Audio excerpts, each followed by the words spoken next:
सब समाप्त हो जाएंगे। ये यात्रा एक दिन थम जाएगी, लेकिन जब तक ये यात्रा है आपको 3 वस्तुओं की आवश्यकता है। इस जीवन की यात्रा में 3 महत्वपूर्ण मित्र प्रभु ने आपको दिए हैं। इस जीवन की दौड़ में 3 महत्वपूर्ण बातें हैं जिन्हें आपको संभालना है, जिन्हें आपको समझना है, तब जब आप जवान हैं विशेष रूप से, तब जब आपके सामने एक लंबा लक्ष्य है। इन 3 बातों को आपको समझना है। Let me help you to understand. अगर आप वचन संहिता उसका 24 अध्याय और उसके 3 और 4 पद को पढ़ें। वचन संहिता उसका 24 अध्याय, यह लिखा है, परमेश्वर के पर्वत पर कौन चढ़ सकता है? परमेश्वर के पर्वत पर कौन चढ़ सकता है? आगे लिखा है, और उसके पवित्र स्थान पर कौन खड़ा हो सकता है? यह प्रश्न है आपके लिए और मेरे लिए। यह एक सवाल है कि परमेश्वर के पर्वत पर, उस पर्वत पर जहां परमेश्वर का परम स्थान है, वहां कौन चढ़ सकता है? वहां कौन खड़ा हो सकता है? राजा दाऊद आगे उत्तर देता है, जिसके काम निर्दोष हो और जिसका हृदय शुद्ध हो और जिसने अपने मन को व्यर्थ की बातों पर ना लगाया। जीवन का लक्ष्य क्या है? हमारी भक्ति का लक्ष्य क्या है? हम सब ईश्वर की आराधना क्यों कर रहे हैं?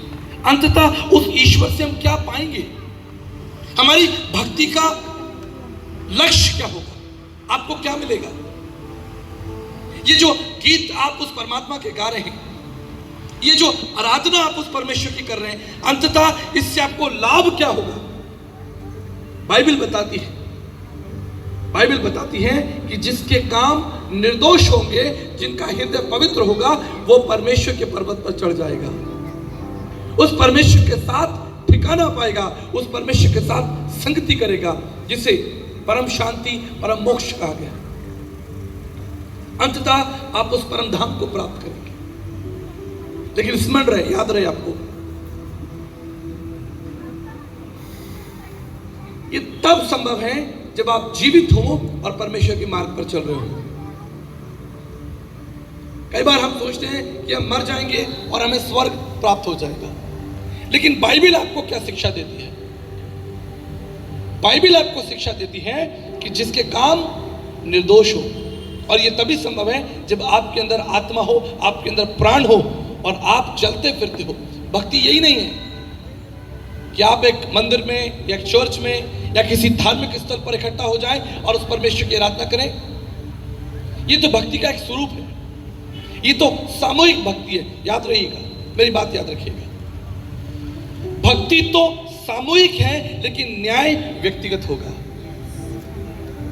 भक्ति सामूहिक होगी लेकिन जो न्याय होगा वो व्यक्तिगत होगा। इसलिए इस जीवन की यात्रा में आपको 3 बातों को स्मरण रखना है। 3 सच्चे जो दोस्त जो परमेश्वर ने आपको दिए, जो आपकी ताकत है इस यात्रा में, आपका बल है। और पहला स्वयं परमेश्वर है, क्योंकि जीवन की यात्रा परमेश्वर से ही आरंभ होती है। जीवन का आधार स्वयं परमेश्वर है, जीवन का स्रोत स्वयं परमेश्वर है। राजा दाऊद ने कहा, धन्य है जिसका भरोसा परमेश्वर पर है, जिसका भरोसा यहोवा परमेश्वर पर है, जिसने आकाश और पृथ्वी को बनाया है। वही हमारा बल है, वही हमारा आधार है, उसी ने हमको सृजा है, हम उसी की चराई की भेड़ें हैं। जीवन के इस मार्ग में सबसे पहले आपको आवश्यकता है परमेश्वर की। ये मैं नहीं कह रहा हूं, राजा दाऊद कह रहा है, ही इज ए किंग। उसे किसी की आवश्यकता नहीं, वो तो स्वयं राजा है। उसके पास एक बड़ा महल है, शायद कई महल होंगे। उसके पास अपार धन संपत्ति होगी, उसके पास बहुत से नौकर चाकर होंगे, उसके पास एक बड़ी सेना होगी, और उसकी बात को हाँ कहने के लिए सैकड़ों हजारों लोग उसके साथ होंगे। किसी चीज की कमी नहीं होगी।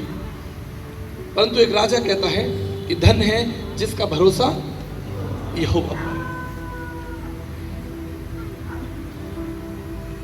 मैंने अपने जीवन की यात्रा में, जो यात्रा मैंने अपने जीवन की अब तक की है, लगभग पूरे विश्व को घूम लिया। America, Canada, Japan, Korea, Europe, Australia, New Zealand, पूरे विश्व की यात्रा की। एक छोटे गांव से लेकर संसद तक परमेश्वर मुझे लेकर गया। एक सड़क के किनारे बैठे हुए गरीब आदमी से लेकर देश के राष्ट्रपति तक मैं बैठा, न केवल भारत में लेकिन विश्व के बड़े बड़े अधिकारियों के साथ मैंने भोजन किया। विश्व के बड़े बड़े वैज्ञानिकों के साथ मैंने भोजन किया। पिछले दिनों मैं अमेरिका में था। अमेरिका के गवर्नर मुझे एयरपोर्ट पर लेने आए।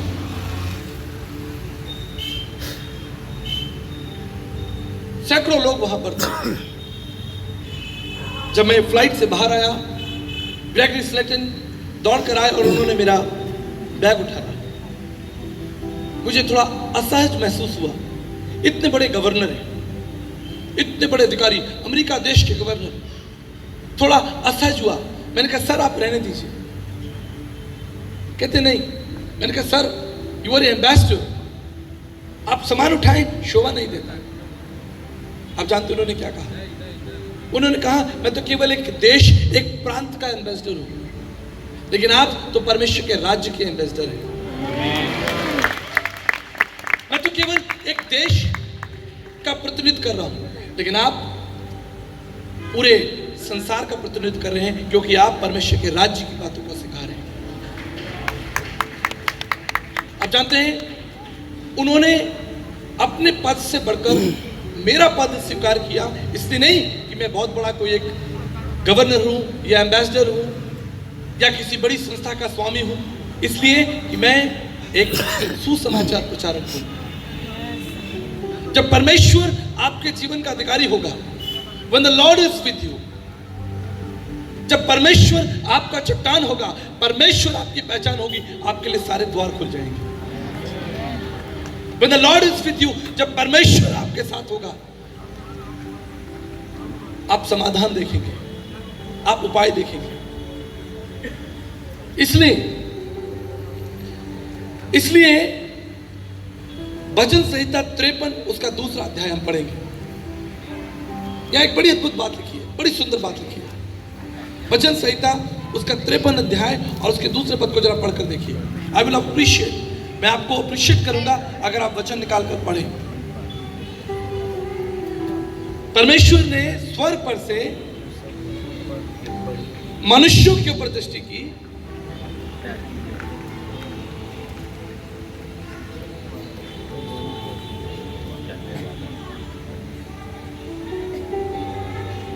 कितना सुंदर वचन है।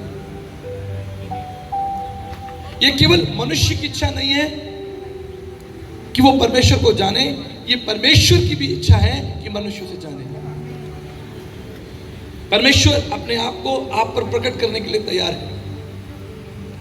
परमेश्वर चाहता है कि आप उसे जाने।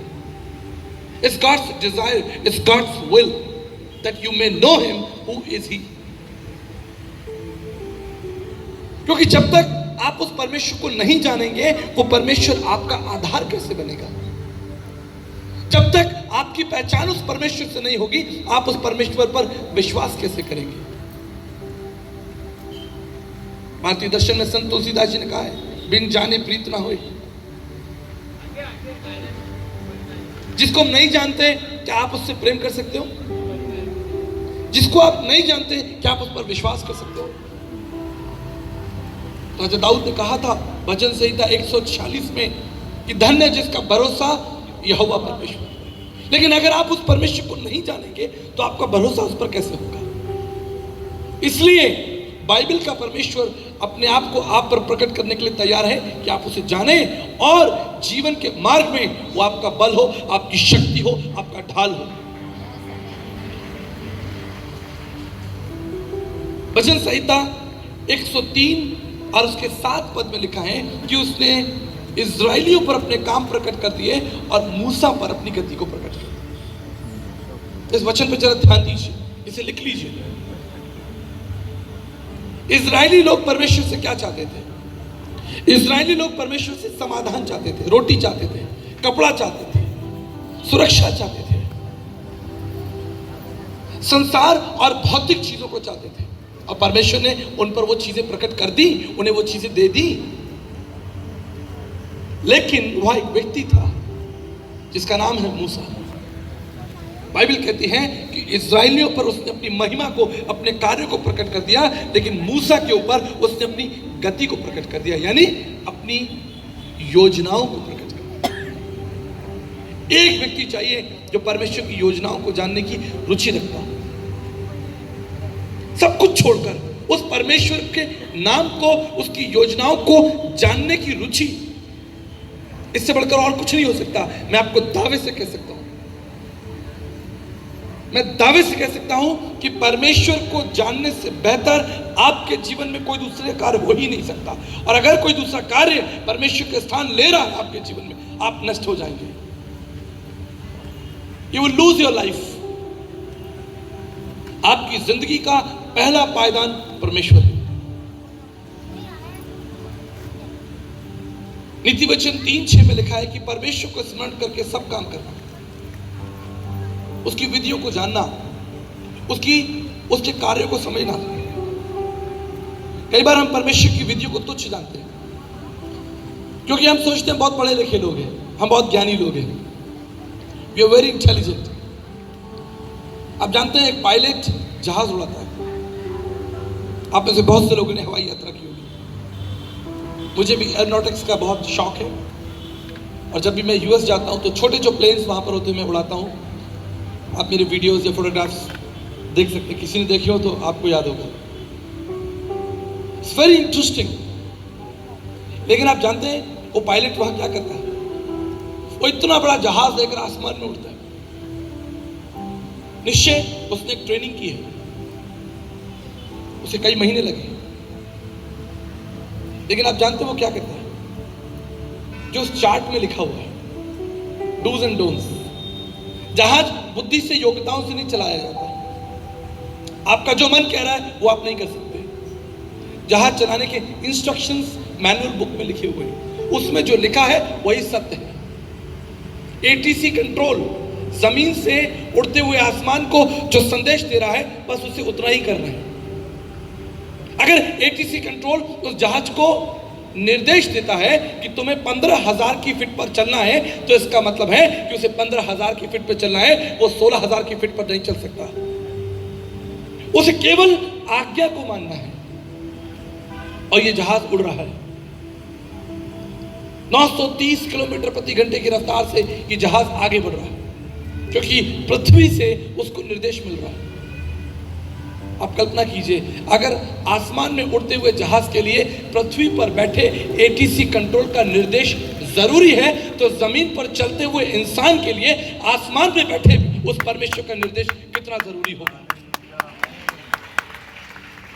जीवन की यात्रा में जो आपकी सबसे बड़ी ताकत है वो है यहोवा परमेश्वर। याकूब का परमेश्वर, मूसा का परमेश्वर, दाऊद का परमेश्वर। इसलिए उसकी विधियों को, उसके वचन को कभी तुच्छ मत जानना। वो आपकी सबसे बड़ी ताकत है। समस्याएं आएंगी, निराशाएं आएंगी, चुनौतियां आएंगी, कई बार आप गिरेंगे, failure. You see the Bible, इस पवित्र शास्त्र बाइबल में कोई भी ऐसा पर्सन नहीं है, कोई भी ऐसा व्यक्ति नहीं है जो अपने समय पर कभी गिरा ना हो या निराश ना हुआ हो, या उसे ऐसा ना लगा हो कि वो अकेला है। राजा दाऊद कहता है कि मेरे शत्रुओं ने मुझे घेर लिया। आप जानते हैं यूसुफ के बारे में कि इससे पहले वो मिस्र देश का गवर्नर बनता, आप जानते हैं उसका जीवन परमेश्वर के साथ कैसा था। वो गड्ढे में डाल दिया गया, लेकिन उसने यहोवा परमेश्वर को स्मरण रखा, उसकी विधियों को स्मरण रखा। जब वो जेल में था उसने यहोवा को स्मरण रखा। जब वो दास बन गया, उसने यहोवा को महिमा दी, उसका आदर किया, उसकी विधियों को जाना, परमेश्वर ने उसे उठाया और इतना उठाया कि अंत में उसे परमेश्वर ने मिस्र देश का गवर्नर बना दिया। एक गड्ढे से यात्रा शुरू हुई और सिंहासन तक पहुंच गए। यह अद्भुत था क्योंकि परमेश्वर साथ था। यह बिना परमेश्वर के नहीं हो सकता था कि एक व्यक्ति जिसके भाइयों ने उसे मरने के लिए छोड़ दिया हो, वो एक देश का राजा बन जाए। ये तभी संभव है जब परमेश्वर आपके साथ हो। हम दाऊद के बारे में पढ़ते हैं, वो इज़राइल का राजा था, लेकिन दाऊद के इतिहास को उठाकर देखिए। इससे पहले वो राजा बना, वो एक चरवाहा था। जब वो बालक था, छोटा बच्चा था, वो परमेश्वर के गीत लिखता था। आप जानते हैं दाऊद ने कई गीत जब वो छोटा बच्चा था तब परमेश्वर की महिमा के लिए लिख दिए थे। आज में छोटे बच्चे जवान अगर आप यहाँ बैठे हैं तो मैं आपको पूछना चाहता हूँ, आपने उस यहोवा के लिए क्या किया? जब राजा दाऊद बालक है, वो यहोवा के लिए गीत लिख रहा है। वो प्रकृति को देख रहा है, आकाश को देख रहा है, पहाड़ों को देख रहा है, जल थल को देख रहा है, वायु को देख रहा है और सब कुछ देखकर समझ रहा है और परमेश्वर की महिमा लिख रहा है, परमेश्वर की गीत लिख रहा है। तो वो राजा था। आप जानते हैं प्रभु ने उसके हाथ में भेड़ बकरियां दे दी। He became a shepherd। उसके हाथ में भेड़ बकरियां दे दी, उसने भेड़ बकरियों को चराया। परमेश्वर ने उसे देखा कि ये व्यक्ति, ये बालक अगर भेड़ बकरियों में विश्वास योग्य है तो क्यों ना मैं इसके हाथ में अब देश दे दूं। परमेश्वर ने भेड़ बकरियों को हटाया और पूरा देश उसके हाथ में दे दिया। Hallelujah. If the Lord is walking with you, अगर परमेश्वर आपका भाग है, आपको डरने की आवश्यकता नहीं। तकलीफें आएंगी, जीवन की यात्रा में तकलीफें आएंगी, निराशाएं आएंगी, लेकिन वचन आपको स्थिर रखेगा। मैं जब बच्चा था मैंने वचन याद कर लिया कि तू संपूर्ण हृदय से यहोवा पर भरोसा रखना और अपनी समझ का सहारा ना ले। I am a graduate engineer, the topper of Agra university. I completed, मैंने ना केवल अपनी कंप्यूटर साइंस में इंजीनियरिंग कंप्लीट की, लेकिन astrophysics and cosmology, Indian philosophy, कई बड़े सर्टिफिकेट्स मेरे पास हैं। एक शानदार एजुकेशन सिस्टम से मैं निकला, लेकिन मेरा भरोसा उस शानदार एजुकेशन सिस्टम में नहीं है। आज मैं आपके सामने केमिस्ट्री के लॉ नहीं पढ़ा रहा, फिजिक्स के लॉ नहीं पढ़ा रहा, आज मैं आपको स्पेस साइंस के बारे में नहीं पढ़ा रहा। तो I am a engineer, but I am not teaching you the lessons of engineering. लेकिन मैं आपको क्या पढ़ा रहा हूं कि उस परमेश्वर पर विश्वास रखना, he will take care of you. विज्ञान की किताबें, इतिहास की किताबें आपके ज्ञान को बढ़ाने के लिए अच्छा है, इसलिए मैं लोगों को कहता हूं, I teach science philosophy, I teach space science, but I put my trust in the God of the Bible. मैं बहुत विषयों पर बात कर सकता हूं, लेकिन मेरा भरोसा यहोवा परमेश्वर पर, जिसने अपने आप को मुझ पर प्रकट कर दिया। जीवन के मार्ग में आपका सबसे सच्चा दोस्त है यहोवा परमेश्वर। आपको उसकी जरूरत पड़ेगी। जॉन 15:15 में लिखा है, यीशु मसीह ने कहा कि मैं तुम्हारा मित्र हूं। एक सामर्थी परमेश्वर आपका मित्र बनने के लिए तैयार है, क्योंकि उससे मालूम है जीवन की यात्रा में आपको उसकी आवश्यकता है, और इसलिए उसने स्वयं मित्रता का हाथ बढ़ाया कि मैं तुम्हारे साथ हूं। जो कुछ तुम करोगे मैं उसमें तुम्हें सफलता दूंगा, जहां कहीं तुम जाओगे मैं तुम्हारे साथ होऊंगा, मैं तुम्हें कभी नहीं छोड़ूंगा और कभी नहीं त्यागूंगा। मैं तुम्हारा विश्वास योग्य परमेश्वर होकर तुम्हारे साथ साथ चलूंगा। What a wonderful God we have. जीवन एक यात्रा है, और इस यात्रा में आपकी बहुत बड़ी ताकत, जो सबसे पहली ताकत है, वो परमेश्वर। जीवन की यात्रा में आपकी दूसरी महत्वपूर्ण ताकत आपका परिवार। Let me explain you it beautifully. जैसे हम परिवार के बारे में सोचते हैं, हम परिवार को एक सीमित दायरे में बांध देते हैं, पति पत्नी और 2 बच्चे। इसलिए कई बार परिवार की जो कॉन्फ्रेंस होती है, फैमिली कॉन्फ्रेंस होती है, उसमें पति पत्नी जाते हैं, और सीखते हैं परिवार के बारे में। और मैं आज आपको बताना चाहता हूं, निश्चित पति पत्नी और 2 बच्चे परिवार का एक महत्वपूर्ण अंग है, लेकिन याद रखिएगा बाइबल का परमेश्वर ऐसा परमेश्वर नहीं कि आपको सीमित में बांधे। आपके परिवार के अंदर बहुत सारे लोग हैं, आपके माता पिता, आपके भाई, आपकी बहन, आपके भाई की पत्नी, आपकी बहन का पति और उसके बच्चे, आपका ससुराल, आपके सास ससुर, और अगर आप एक लड़की को विवाह करके अपने घर लेकर आए हैं तो उस लड़की का भाई, उसकी बहन, ये सब आपके परिवार का हिस्सा है। कई बार कॉन्फ्रेंस होती है, मैं सोचता हूँ फैमिली कॉन्फ्रेंस चले जाते हैं लोग, पति पत्नी वहां बैठकर कैसे आई लव यू बोलें, कैसे प्यार करें, कैसे चिट्ठी लिखें, फूल दें। It's not going to work, it's not going to work. आपने कभी कोई कॉन्फ्रेंस देखी है, how to love your parents? कभी आपने सोचा कि परिवार के अंदर जो बुजुर्ग बैठे हैं, थके हुए, परिवार के किसी कोने में उन्हें डाल दिया जाता है, पीछे छुपा दिया जाता है। जब कोई बड़ा कार्यक्रम है, बड़ी संगति है, हम सब सच धज के जा रहे हैं, लेकिन बुजुर्ग पीछे कहीं कोने में बैठे हैं, शायद घर की रखवाली करने के लिए। That's not the biblical definition of your family. When you earn so much, जब आप बहुत पैसा कमा रहे हैं और वहीं आप देख रहे हैं कि आपके अपने सगे भाई के पास बहुत सी चीजें नहीं है जो आपके पास है, आपकी बहन या उसके बच्चे उस स्थान पर नहीं है जहां आपके बच्चे अच्छे स्कूलों में पढ़ रहे हैं। We are losing the sense of family. हम परिवार के महत्व को खो रहे हैं। इससे जब आप बीमार हो जाते हैं, आप तकलीफ पाते हैं, तो केवल आपकी पत्नी या आपका पति आपकी सेवा नहीं करता, पूरा परिवार वहां पर शामिल हो जाता है। तब आपको अपने भाई को बुलाना होता है। मैंने कई ऐसे परिवार देखे हैं। इसलिए मैं आपके सामने एक महत्वपूर्ण वचन पढ़ना चाहता हूं। 1 तीमुथियुस उसका 5 अध्याय और 8 पद को पढ़ें। निकालिए, अगर आपके पास बाइबल है आप इस वचन को जरूर निकालिए।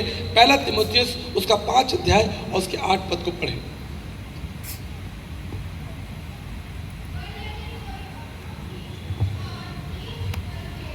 यदि कोई अपनों की और निज करके अपने घराने की चिंता ना करें,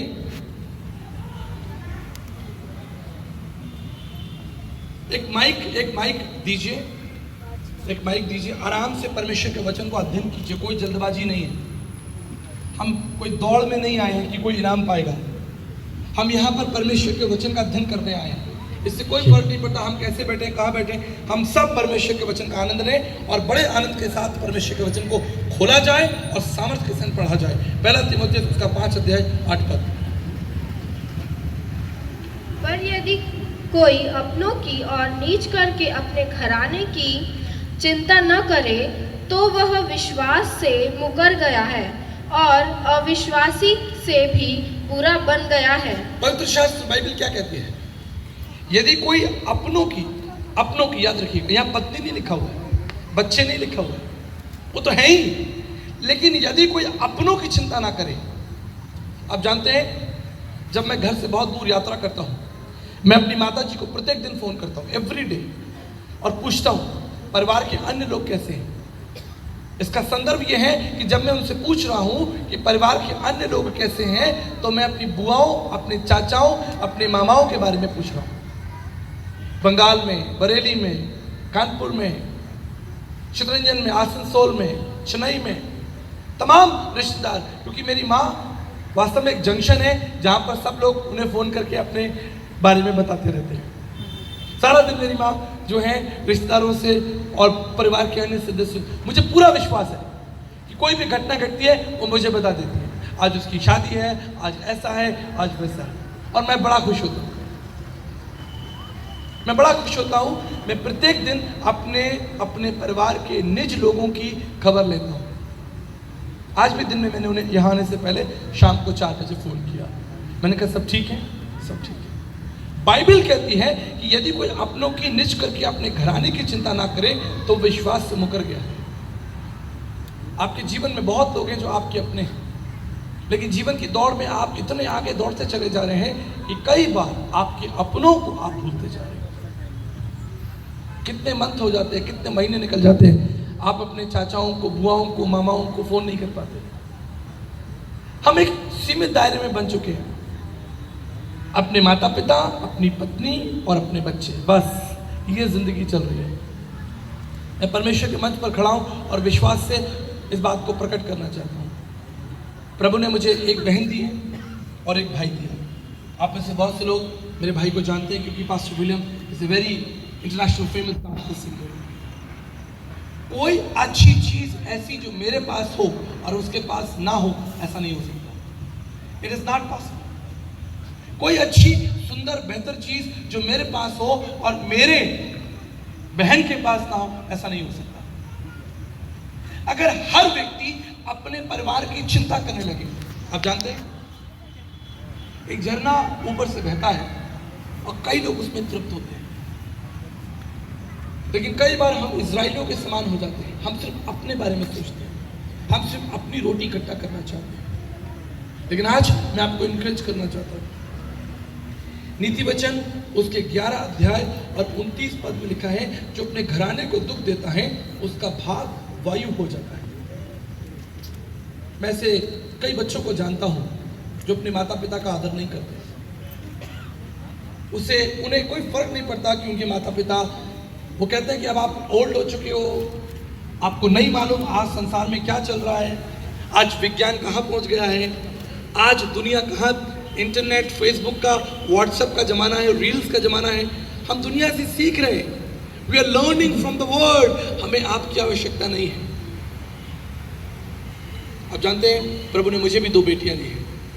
दे हैव मैनी वेज, उनके पास बहुत तरीके हैं कि ज्ञान उन तक पहुंचे। लेकिन एवरी मॉर्निंग जब वो स्कूल के लिए निकलती हैं, मैं उन्हें बैठाता हूँ, उनके लिए प्रार्थना करता हूँ, उन्हें प्यार करता हूँ और एक बात समझाकर उन्हें स्कूल भेजता हूँ कि इस पूरी पृथ्वी पर सबसे ज़्यादा प्यार तुम्हें मैं करता हूँ, मैं तुम्हारी चिंता करता हूँ। I care for you, you can trust me. एक बॉन्डिंग जरूरी है, परिवार के साथ एक बॉन्डिंग जरूरी है। ये फॉर्मेलिटी नहीं हो सकता कि ठीक है आपने अपने बच्चों को खाना दे दिया, उनकी स्कूल की फीस दे दी और आप अपना काम कर रहे हैं। It's not only limited with husband and wife. मैं आपको बताना चाहता हूँ, आज भी मैं अपनी माँ को अपनी गाड़ी में बैठाकर आइसक्रीम खिलाने के लिए लेके जाता हूँ। आज भी मैं अपने पिताजी के साथ बैठकर उनसे पूछता हूँ कि आपके ये कपड़े पुराने हो गए हैं, ये चीज़ें पुरानी हो गई, जूते पुराने हो गए, let's go market and get it change, आइए हम नए कपड़े लेकर आए। हालेलुया। क्योंकि बाइबल हमें सिखाती है कि अपने माता पिता का आदर करना। निर्गमन उसके 20 अध्याय उसके 12 पद में लिखा है कि परमेश्वर ने हमें आदेश दिया। याद रखिएगा मेरी बात, परमेश्वर अपने लोगों को सलाह नहीं देता, परमेश्वर अपने लोगों को आज्ञा देता है। और ये आज्ञा परमेश्वर की ओर से है कि अपने माता पिता का आदर करना, अपने बुजुर्गों का आदर करना। न केवल अपने माता पिता, लेकिन मैं अपने माता पिता के भाई, चाहे मेरी माता के भाई बहन हो, चाहे मेरे पिता के भाई बहन हो, मैं उनकी सुधि लेता हूँ। जहाँ तक मैं सोच सकता हूँ, जहाँ तक मैं कर सकता हूँ। अगर मैं उनके ऊपर बहुत ज़्यादा पैसे नहीं खर्च कर सकता, कम से कम मैं उनका हालचाल ले सकता हूँ। मैं उनके दुख सुख में जब वो बीमार होते हैं फ़ोन कर लेता हूँ। बाइबल कहती है, परमेश्वर का वचन कहता है कि यदि कोई अपनों की और निज करके अपने घराने की चिंता ना करे, वो विश्वासी से भी बुरा हो गया है और विश्वास से मुकर गया है। हमारी भक्ति का अर्थ केवल यही नहीं है कि हम यीशु मसीह के लिए गाना गाएं, यीशु मसीह के लिए बाजा बजाएं और ताली बजाकर यहाँ से अपने घर चले जाएं। परमेश्वर इस जीवन की यात्रा में आपको परमेश्वर ने परिवार दिया है, माता पिता दिए हैं, और इससे आप बड़ा भी कर सकते हैं, इससे आप मित्रों तक भी ले जा सकते हैं। आप जानते हैं मेरे साथ कई पास्टर्स, लीडर्स काम करते हैं। More than 900 pastors work with me. 900 से अधिक पास्टर्स मेरे साथ सेवा करते हैं, जिसमें जो जयपुर के पास्टर्स हैं जो मेरे साथ सेवा करते हैं मैं हमेशा उनके घर जाता हूँ, उनके परिवार के साथ बैठकर प्रार्थना करता हूँ। उनके बच्चे, उनकी पत्नियों को बैठाकर हम प्रार्थना करते हैं। हम उनसे पूछते हैं, बेटा आप कौन सी क्लास में पढ़ रहे हो, आप कैसा कर रहे हो। यहाँ तक कि कलीसिया में भी कई बार जो बच्चे खेलते रहते हैं इधर उधर, मैं उन्हें रोकता हूँ, पूछता हूँ बेटा कौन सी क्लास में पढ़ रहे हो, आपके एग्जाम्स कैसे जा रहे हैं। परमेश्वर चाहता है कि आप दूसरों के जीवन में रुचि रखें, उनके लिए प्रार्थना करें, उनके साथ आपका एक मजबूत आत्मिक रिश्ता होना चाहिए। लेकिन इस भागती दौड़ती जिंदगी में हम अपनों को बहुत पीछे छोड़ते चले जा रहे हैं। हम सोच रहे हैं कि बस हम जो कर रहे हैं वो ठीक है, हम अपने दरवाज़ों को बंद कर लेते हैं। जब आपका मित्र रात को खटखटाता है और कहता है कि मुझे रोटी चाहिए, तो आप कहते हैं कि मैं अपने बच्चों के साथ रोटी खाकर अब सो गया हूँ, कल आना। तो शायद आपके निज लोगों को आपकी एक बड़ी जरूरत हो। भलाई करते करते थकना नहीं। अगर आपके पास नहीं है कोई बात नहीं, लेकिन आप उनके दुख में उनके साथ बैठ जाइए। बाइबल बताती है कि जब अय्यूब दुखी था, when he was frustrated, when he was weak, उसके मित्र उसके चारों तरफ बैठ गए। अय्यूब को वहां बहुत धन की आवश्यकता नहीं थी, वो तो मर रहा था, he lost everything, उसका सब कुछ खो चुका था, लेकिन उसके मित्र उसके चारों तरफ बैठे थे और वो बातचीत कर रहे थे। कई बार ये केवल धन से नहीं होगा, अच्छे भोजन से नहीं होगा, बैठने से होगा। मेरे जीवन में कई बार कई बड़ी बड़ी चुनौतियां आई, लेकिन मैं धन्यवाद करना चाहता हूँ जो मुझसे प्रेम करते थे वो मेरे आसपास इकट्ठे हो गए। उन्होंने एक घेरा बना लिया, एक गोला बना लिया और मेरे लिए प्रार्थना करने लगे। मेरे प्रियो, आज हम में से हर एक व्यक्ति एक नेक सामरी यात्री को ढूंढ रहा है कि जो हम पर तेल डाले और हमारे घाव को पहुंचे और हमें सराय ले जाए, लेकिन हम वो नेक यात्री बनने को तैयार नहीं है। हम ढूंढ रहे हैं कि कोई आए और हमारी पहुनाई करे, हम ढूंढ रहे हैं कि कोई आए और हमें इस गड्ढे से निकाले, लेकिन हमारे आसपास बहुत से लोग जो गड्ढे में गिरे हम रुचि लेना भूल गए। आपको याद है जब यीशु मसीह संसार में था, वो एक विवाह के समारोह में गया, मैंने आज दिन में बताया था, और वहां जब दाखरस खत्म हो गया, परमेश्वर का वचन क्या कहता है, यदि कोई अपनों की अपने निज घराने की चिंता ना करे, प्रभु को चिंता हुई, एक भारी चिंता हो गई कि इस उत्सव के अंदर दाखरस खत्म हो गया। आप जानते हैं ये चिंता किसको हो सकती है? ये चिंता केवल प्रेम रखने वालों को हो सकती है। वो व्यक्ति जो आपसे प्रेम रखता हो, जब आपके जीवन में कोई कमी घटी होगी, वो आपके लिए चिंता करेगा। ठीक इसी तरह आपके आसपास बहुत से ऐसे लोग हैं जिनके जीवन में बहुत सी कमियां हैं, घटियां हैं, समस्याएं हैं, लेकिन यीशु मसीह के समान आपको वहां खड़े होकर उनके लिए चिंता करनी है। और जो कुछ आप कर सकते हो, whatever capacity you can do it। भलाई करने से थकना नहीं। जीवन की यात्रा में परिवार आपकी ताकत है। इस ताकत को इकट्ठा कीजिए, समेटिए, अपनों के साथ समय बिताइए। कई बार हम सोचते हैं इसकी आवश्यकता नहीं। मैं और मेरा परिवार, मैं जब अमेरिका जाता हूँ, यूएस में मैं ये चीज़, कनाडा में बहुत देखता हूँ, लोग वीकेंड्स में अपनी पति पत्नी बच्चों को बैठाया, गाड़ी में दूर चले गए और बूढ़े बूढ़े लोग घर में पड़े हुए जिनकी कोई सुधी नहीं है। फैमिली सिस्टम पूरा डगमगाया हुआ है, लेकिन हम फिर भी परमेश्वर का धन्यवाद करते हैं कि हमारा भारत इससे अभी बहुत दूर है। आज भी हम बड़ों की इज्जत करते हैं, आज भी हमारे परिवार में अतिथियों का स्वागत है, पहुनाई है, लेकिन धीरे धीरे वो न्यूक्लियरिज्म आ रहा है।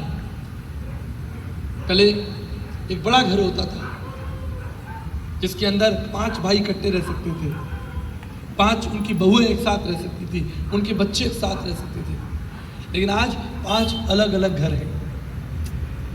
और अब वो समय आ गया है जब एक घर जिसमें पति पत्नी के लिए बनाया गया था, पति का कमरा नीचे है और पत्नी का कमरा, अभी और एक समय आने वाला है और आग लगभग आ ही गया है। घर में अगर 4 सदस्य हैं तो चारों का कमरा अलग है। A time is coming when we are losing the family values। एक समय आ चुका है जब शैतान आपको आपके परिवार से दूर करेगा, आपको अकेला करेगा और आपको खंडित कर देगा, आपको नष्ट कर देगा। मेरे प्रियो, याद रखिएगा, आपको आपके परिवार के बारे में, और जब मैं परिवार के बारे में बात कर रहा हूँ, it's not just husband and wife, is not very limited, ये आपके अन्य सदस्यों के बारे में भी है। जैसे मैंने कहा, जो मैं यहाँ खड़े होकर प्रचार कर रहा हूँ, मैं उसे जीता हूँ। मैं अपने पिताजी के साथ सुबह सुबह कभी कभी जब मुझे समय मिलता है अपने घर में होता हूँ, मैं बैठता हूँ, अपने पिताजी से बातें करता हूँ, उनके मन को टटोलने की कोशिश करता हूँ। मैं पूछता हूँ, पिताजी आप ठीक हैं? आप कैसा महसूस कर रहे हैं? आपको लगता है आपका स्वास्थ्य ठीक है? आप कहीं जाना चाहते हैं? आप अपने किसी भाई से, किसी रिश्तेदार से मिलना चाहते हैं? मैं कहीं के लिए आपकी टिकट बुक करूँ? पिताजी के मन में आता है, ठीक है, मुझे आप आगरा भेज दो 3 दिन के लिए। मैं उनको 3 दिन के लिए आगरा भेज देता हूँ।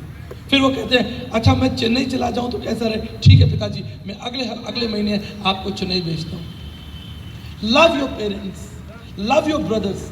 आप जानते हैं, मैं एवरी डे अपने भाई पास्टर विलियम को फ़ोन करता हूँ, और कई बार तो मैं उसे दिन में 4 बार फ़ोन करता हूँ। Is everything okay? Is everything okay? पिछले दिनों वो नेपाल में था 5 दिन के लिए। 5 days he was in Nepal. मुझे उसकी चिंता थी। जब वो दिल्ली एयरपोर्ट पे था, आप ठीक हो? उसने कहा मैं ठीक हूँ। फ्लाइट में बैठ गए, मैं फ्लाइट में बैठ गया। जब वो नेपाल पहुंच गया, मैंने पूछा आप ठीक से पहुंच गए? आपने खाना खाया? 5 दिन ही वॉज इन नेपाल, और 5 दिन लगभग दिन में 5 बार मैं उसकी चिंता कर रहा था। ठीक, अपनी बहन के लिए मैं हफ्ते में 2-3 फ़ोन करता हूँ। सब कुछ ठीक है, परिवार में सब ठीक है, बच्चे ठीक से स्कूल जा रहे हैं, एवरीथिंग ओके? वो कहती है सब ठीक है। मैं अपने जीजा जी को फ़ोन करता हूँ, आपका काम ठीक चल रहा है? आपकी गाड़ी ठीक चल रही है? आपका व्यापार ठीक चल रहा है? आपके मम्मी डैडी ठीक है? What a joy, what an honor to talk to your family members.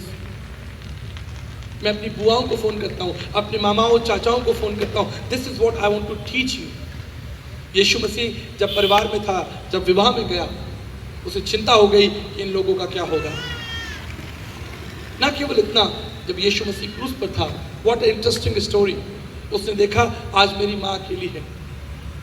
उसने अपने सेवक से कहा, अपने शिष्य से कहा, उसने यूहन्ना से कहा, देखिए तेरी माँ है। कई बार मरियम और यूहन्ना मिले होंगे, मैं कल्पना करता हूँ।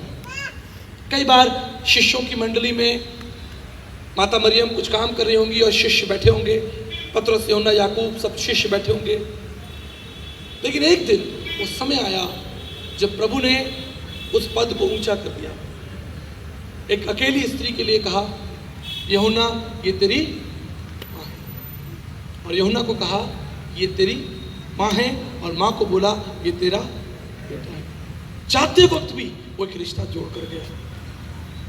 मेरे एक मित्र हैं जो यूएस में आर्मी ऑफिसर हैं, उन्होंने अपनी कहानी मुझे बताई।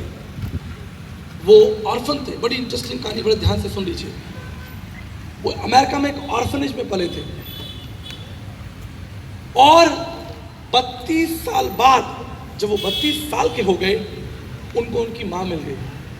वो हवाई जहाज की यात्रा करके अपनी माँ के पास गए, यूएस में एक जगह बफलो, वहाँ पर गए, उनके साथ उसने 5 दिन बिताए। वो वापस उसे घर लेकर आया। 2 साल के बाद उस स्त्री का देहांत हो गया, वो स्त्री चली गई, उसकी जो माँ थी वो चली गई। आप जानते हैं इस जवान भाई ने क्या किया? इस आर्मी ऑफिसर ने, ये जो परमेश्वर का दास था, इसने क्या किया? इसने अपने घर के पास एक बुजुर्ग महिला जो अकेली रहती थी, उसे गोद ले लिया, उसे अपना माँ बना लिया। आप जानते हैं, उसे वो बात याद आई कि हम जब ऑर्फनेज की बात करते हैं तो हम सिर्फ सोचते हैं कि हम बच्चों को गोद ले लें, लेकिन मैं आपको वचन से बताना चाहता हूँ, आप किसी बुजुर्ग के साथ खड़े हो सकते हैं, आप किसी कमज़ोर के साथ खड़े हो सकते हैं, आप आत्मिक रूप से उसे अपना भाई, अपना बहन, अपना मित्र, अपना सगा संबंधी बना सकते हैं। और आज भी मेरा वो मित्र उस बुजुर्ग को अपने साथ रखता है, और वो बुजुर्ग महिला भी उसका आदर करती है, क्योंकि वो एक मैन ऑफ गॉड है, एक पास्टर है, एक आर्मी ऑफिसर है। परमेश्वर संबंधों का परमेश्वर है। He is a God of relationship. मेरे मित्रों, याद रखिएगा, जीवन के इस मार्ग में परिवार आपकी एक बहुत बड़ी ताकत है। सबसे पहले परमेश्वर, उसके बाद आपका परिवार। और जब मैं परिवार की बात कर रहा हूँ, it's not just husband and wife, it's a big family. आज जाइए, अपने परिवार की एक लिस्ट बनाइए, देखिए आपके परिवार में कौन कौन है। आपको याद आएंगे वो लोग जिनसे महीनों महीनों हो गए आपने बातें नहीं की होंगी। कल दिन में उन्हें फ़ोन लगाइएगा, मुझे आपकी याद आ रही थी, क्या मैं आपसे बात कर सकता हूँ। मैं अपने कजिन्स, मेरे जो भाई हैं, दूर दूर के रिश्तेदार भाई हैं, मैं हमेशा उन्हें फ़ोन लगाता हूँ। कई बार उनके फ़ोन आते हैं, वो मेरा वीडियो देखते हैं, कई बार मेरा फेसबुक पर वीडियो देखते हैं, कहते हैं भैया आपने बहुत अच्छा प्रचार किया, हम धन्यवाद देना चाहते हैं आपकी सेवाओं के लिए। मुझे ऑडियो मैसेज भेजते हैं और ये परिवार बढ़ते बढ़ते बढ़ते बढ़ते इतना बड़ा हो गया कि आज देखिए आप भी मेरे सामने परिवार के रूप में बैठे हैं। He is God of relation। और इसलिए परमेश्वर के मंच पर मैं दावे से कह सकता हूँ, विश्वास से कह सकता हूँ, you give me the name of the country. आप पूरे विश्व में किसी भी देश का मुझे नाम दीजिए, किसी भी शहर का मुझे नाम दीजिए, आपको वहाँ पर मेरे प्रिय लोग मिलेंगे। चाहे हिंदुस्तान का कोई भी कॉर्नर हो, चाहे America, Japan, New Zealand, Australia, Canada, पूरे विश्व के अंदर परमेश्वर ने एक परिवार बनाकर दिया है। He is a god of family, he is God of relation. और तीसरी महत्वपूर्ण चीज़ आपके जीवन की यात्रा में जो आपको बहुत ज़रूरी है वो है पैसा। You cannot walk without money. और जब मैं पैसे के बारे में बात कर रहा हूँ, इस सिद्धांत को समझने की कोशिश कीजिए। मैं आपको ये नहीं कह रहा हूँ कि आप जम के पैसा कमाइए, मैं आपको ये सिखाना चाहता हूँ कि पैसा आपका एक अच्छा मित्र है। परमेश्वर ने आपको बुद्धि दी है, शक्ति दी है कि आप धन कमा सकें। परमेश्वर ने आपको नौकरी दी होगी, बिजनेस दिया होगा, कोई काम दिया होगा, आप ट्यूशन पढ़ाते होंगे, आप नर्स होंगे, आप छोटी कोई दुकान लगाते होंगे। पैसा जीवन की यात्रा में हमारा एक अच्छा मित्र है, लेकिन कौन कौन सी सावधानियां आपको पैसे के बारे में रखनी है। अगर आप व्यवस्था विवरण उसका 28 अध्याय 1 से 4 तक पढ़ें, just look to the word of God. व्यवस्था विवरण उसका 28 अध्याय 1 से 4 तक, और उसके बाद कोई निकाल लेगा पहला राजा उसका 3रा अध्याय। पहले हम पढ़ेंगे व्यवस्था विवरण उसका 28 अध्याय और 1 से 4 तक पढ़ें। यदि तू अपने परमेश्वर यहोवा की सब आज्ञाएं जो मैं आज तुझे सुनाता हूँ चौकसी से पूरी करने को चित्त लगाकर उसकी सुने, तो वह तुझे पृथ्वी की सब जातियों में श्रेष्ठ करेगा। फिर अपने परमेश्वर यहोवा के सुनने के कारण ये सब आशीर्वाद तुझ पर पूरे होंगे। धन्य हो तुम नगर में, धन्य हो तुम खेत में, धन्य हो तेरी संतान और तेरी भूमि की उपज और गाय और भेड़ बकरी, यदि पशुओं के बच्चे आदि पशुओं के बच्चे, धन्य हो तेरी रोटी टोकरी और तेरी कटोती। Thank you so much. देखिए, परमेश्वर ना केवल आप में रुचि लेने वाला परमेश्वर है, लेकिन आपके आसपास की व्यवस्था में भी रुचि लेने वाला परमेश्वर है, आपकी आवश्यकताओं में रुचि लेने वाला परमेश्वर। इसलिए वचन कहता है, धन्य तू नगर में, खेत में, तेरी संतान, तेरी भूमि की उपज, तेरी गाय भेड़ बकरियां और तेरी टोकरी रोटी, सब कुछ सब कुछ। परमेश्वर आपके जीवन में रुचि लेने वाला परमेश्वर है। आधुनिक युग में शायद आपके पास गाय ना हो, भेड़ बकरियां ना हो, लेकिन प्राचीन काल में इसे धन या संपत्ति के रूप में गिना जाता था कि एक व्यक्ति के पास कितनी गाय हैं, कितनी भेड़ बकरियां हैं, कितने ऊंट हैं, उससे उसके धनवान होने का हम पता लगाते हैं। लेकिन आधुनिक युग में शायद ये पैसा हो सकता है, जमीन हो सकता है, सोना चांदी हो सकता है, या और ऐसी प्रत्यक्ष अप्रत्यक्ष चीजें हो सकती हैं जो विरासत में आपके माता पिता ने आपको दी हो, या आपके परिवार से आपको मिली हो, या आपके मित्र ने आपको उपहार दिया हो। ये किसी भी रूप में धन, बल, यश हो सकता है, और जीवन के मार्ग में आपको इसकी आवश्यकता पड़ेगी। लेकिन याद रखिएगा, बाइबल का परमेश्वर चाहता है कि ये सब चीजें आपके पास हों। हम देखेंगे पहला राजा उसका 3रा अध्याय और उसके 10 पद से लेकर और उसके 13-14 पद तक पढ़ेंगे। 10 से पढ़ना शुरू कीजिए, से प्रभु प्रसन्न हो, बल्कि 3रा अध्याय पढ़ लीजिए और 9 से पढ़ना शुरू कीजिए। चलिए। तू अपने दास को अपनी प्रजा का न्याय करने के लिए समझने की ऐसी शक्ति दे कि मैं भले बुरे को परख सकूं, क्योंकि कौन ऐसा है कि तेरी इतनी बड़ी प्रजा का न्याय कर सके। इस बात से प्रभु प्रसन्न हुआ कि सुलेमान ने ऐसा वरदान मांगा है। तब परमेश्वर ने उससे कहा, इसलिए कि तूने यह वरदान मांगा है और न तो दीर्घायु और न धन और न अपने शत्रुओं का नाश मांगा है, परंतु समझने के विवेक का वरदान मांगा है। इसलिए सुन, मैं तेरे वचन के अनुसार करता हूँ। तुझे बुद्धि और विवेक से भरा मन देता हूँ, यहाँ तक कि तेरे समान न तो तुझसे पहले कोई कभी हुआ और न बाद में कोई कभी होगा।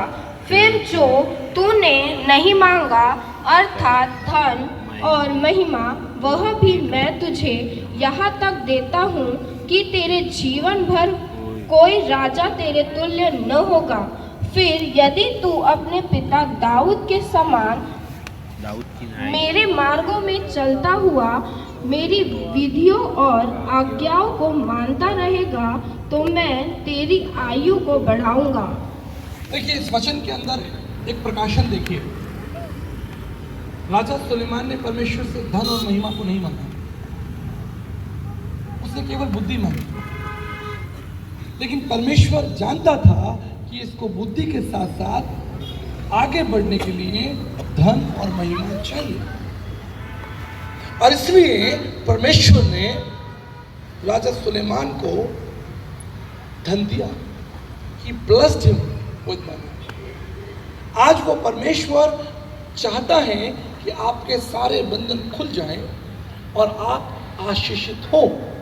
You've been blessed with money। लेकिन यहाँ पर एक संकोच है, यहाँ पर एक चुनौती है। जब आप धनवान बन जाएंगे तो आप क्या करेंगे? आप क्या करेंगे? Will you take care God's people? क्या आप परमेश्वर के लोगों की सुधि लेंगे? परमेश्वर के राज्य की सुधि लेंगे? क्या आप गरीबों की सुधि लेंगे? अनाथों की सुधि लेंगे?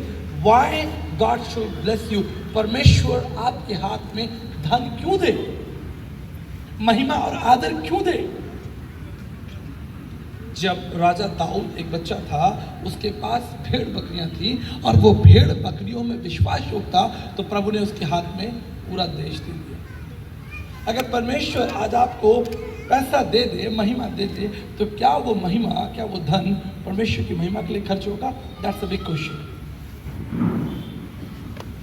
धन, पैसा हमारी आवश्यकता है। और गलातियों 3 उसके 3 अध्याय 13, 14 और 29 पद में परमेश्वर चाहता है कि अब्राहम की सारी आशीषें उसके मानने वालों को मिल जाएंगी। God wants to bless you with money। इसमें कोई डरने की, कोई संकोच करने की बात नहीं है। अगर धन गलत होता, धन एक गलत विषय होता, तो परमेश्वर राजा सुलेमान को ये कभी नहीं देता। Why God will give? क्यों परमेश्वर, एक बुद्धिमान परमेश्वर एक राजा को धन देगा